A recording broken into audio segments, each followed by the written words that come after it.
Hemen bildu garenak, Euskal Herrian torturak eragin duen drama humano eta sozial ikaragarriaren zati txiki bat besterik ez gara. Errealitatea ezin daukatu. Tortura salaketa bat epaitegira iristea albiste izateak, tortura estaltzen duen benetako impunitatea azalaratzen du. Zuzenbideko estatuko komisaldegietan urratu zituzten gure giza eskubideak. Eta zuzenbide estatu hori dute ahotan gu geu pairatu dugun hori ezeztatzeko.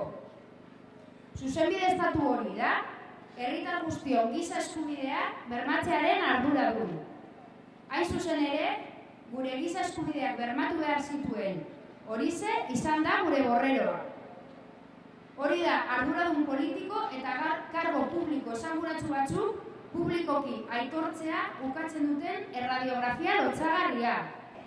3 milioi biztanleko herrialde batean, jada 5.657 tortura kasu egiaztatu dira. Hau da, urtean bataz beste 75 pertsona torturatu dira 70 urtetan. Ezin esan kasu bakanak izan direnik.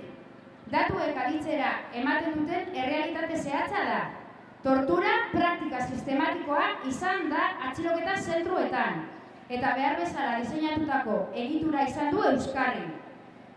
Torturatzeko, baina baita tortura iraunarazi eta zigorregabeko krimen bilakatzeko ere. Tortura posible egin duten egoeren inguruan hausnartu beharrean gaude.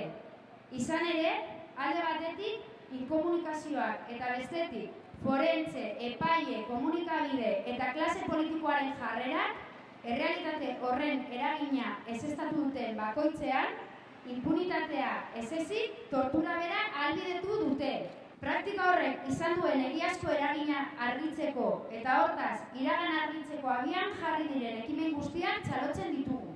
Euskal Herriko erakundeei deia luzatzen diegu, abian jar dezaten, gehiago itxaron gabe, torturak Euskal Herrian izan dituen ondorioen inguruko ikerketa prozesua.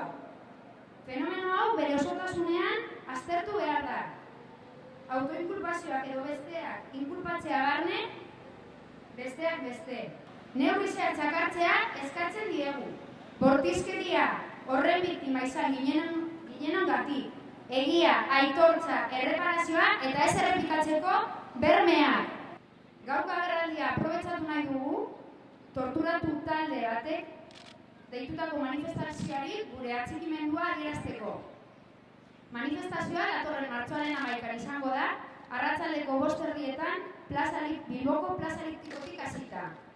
Manifestazioaren leloa 5.657 torturatu, aitortza, erreparazioa eta ez errepikatzeko bermea.